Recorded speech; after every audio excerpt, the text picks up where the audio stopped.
This is the elevator at the Niagara Produce Market in Lockport, New York. Employee let me in here. Let's go up to 2. Door close button does not work on Schindler's.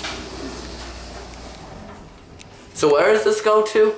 Goes upstairs. And like our offices and stuff are up there. Cool.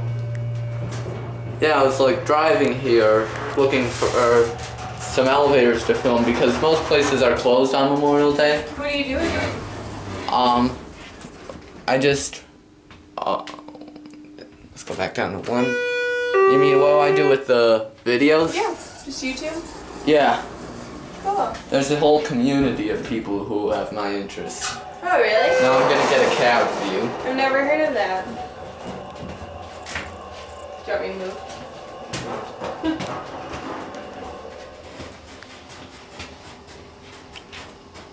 Camera lost focus.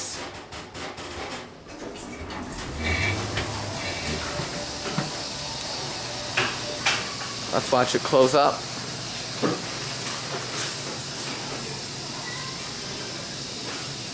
And that's it. Thank you.